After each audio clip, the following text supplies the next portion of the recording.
and treat the patient as more of a person as opposed to a task in your job. So another assessment technique is start from the toes and work towards the head. This may or may not be beneficial, just depends on the patient really. Make sure you move very slowly and explain everything you're doing. Again, don't forget that just because it seems like your patient has no idea what's going on, they may in fact understand everything as good or better than you do. So that's something that we have to remember with all of our patients. Unless absolutely necessary, don't stop stimming. This helps the patient deal with the overstimulation or the overstimulation that they're going through.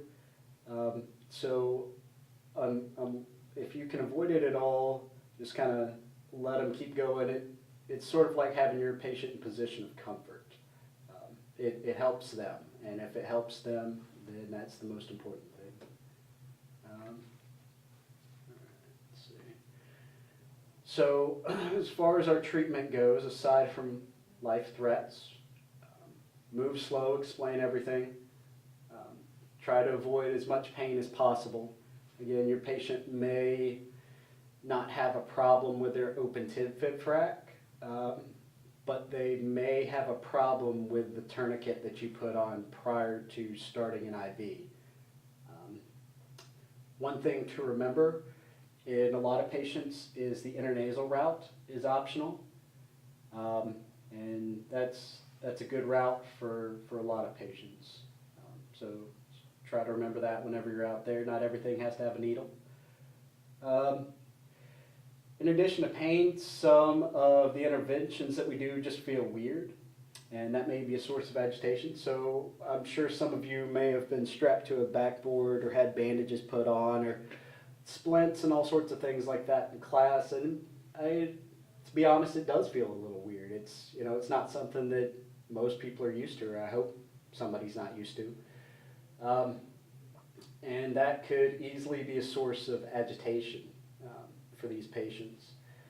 So in cases of extreme agitation where you've still got to assess and treat and transport your patient, if in any way possible, avoid drugs and restraints. This has a high likelihood to make things worse as opposed to better.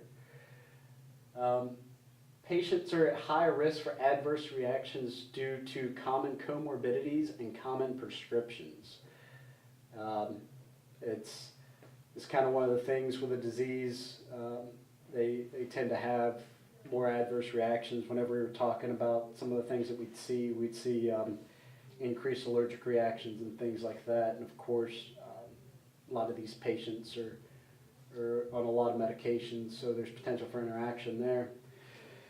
If drugs must be used, consult the caregiver. Again, this is your new partner for this call. And consult medical direction, of course.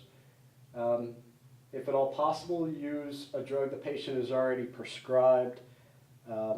So like if they're already taking Haldol or something like that, PRN, that may not be a horrible option to go with. Again, consult the caregiver and consult medical direction. So some of the suggested drugs for treatment is Benadryl was one of the most highly suggested, 25 to 50 milligrams.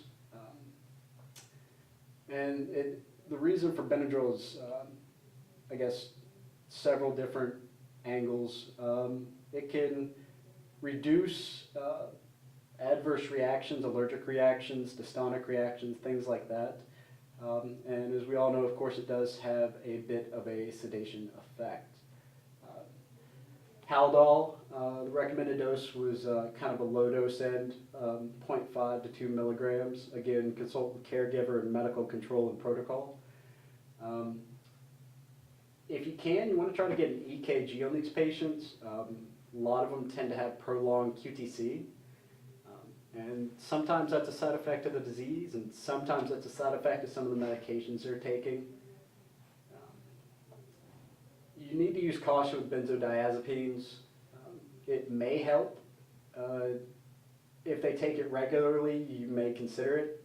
If they don't take it regularly, then I'd think twice about it. It may increase disinhibition. So it may actually make them become more agitated and less able to control that agitation. Again, you want to consult caregivers and medical control, and of course protocol on drug of choice. So for our transport, again, we want to minimize external stimulus. You want to turn down the lights, turn down the radio. That way you don't have tones going off and things like that, because I know that that could definitely be a pretty good source of agitation. You basically just want a nice, calm, soothing environment, nice, easy ride to the hospital. Of course, this is all if you're not worried about life threats, if the situation allows it. And you also want to allow the caregiver to ride, if at all humanly possible. Again, they're going to be your best source of information on everything.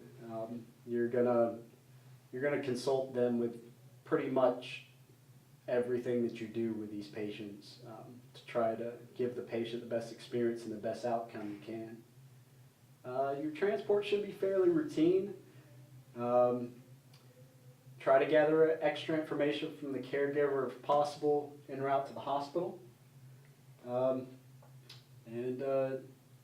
Unless it's something severe, then it should just be a pretty easy ride in. So overall, patients are on a very wide spectrum. Autism being the most severe, with Asperger's being kind of a moderate or mild. And then pervasive developmental disorder being a more mild form. Mental capacity is usually intact or maybe even higher than normal for most patients. Even if this isn't always obvious. If you arrived on scene to Carly and she was having an agitation event, you wouldn't know that her IQ is 130. And you wouldn't know that she's able to communicate as well as she actually does. So just kind of keep that in mind. Most stereotypical behaviors come from sensory overload, as we saw. Currently, most scientists believe that the disorder is mostly genetic in origin. We saw quite a bit of evidence pointing in that direction. Most common issues are social, communication, and behavioral. Patients often have many comorbidities and prescriptions, so we want to try to get a really good sample history. Caregivers are your absolute best resource. Again, they're going to be your partner for this call. Avoid any excessive sensory stimulation. Move slow and talk to patient. Consult caregiver medical control prior to psych medications. Definitely want to consider an EKG for that prolonged QTC. And that's it, ladies and gentlemen. If you'd like to know more, there's plenty of research out there on the web. Carly's got some really good videos online that you can check out, and she kind of explains it in a way nobody else can, because it's from the point of view of the patient who has the disease. Thanks for listening, and I hope you have a good day.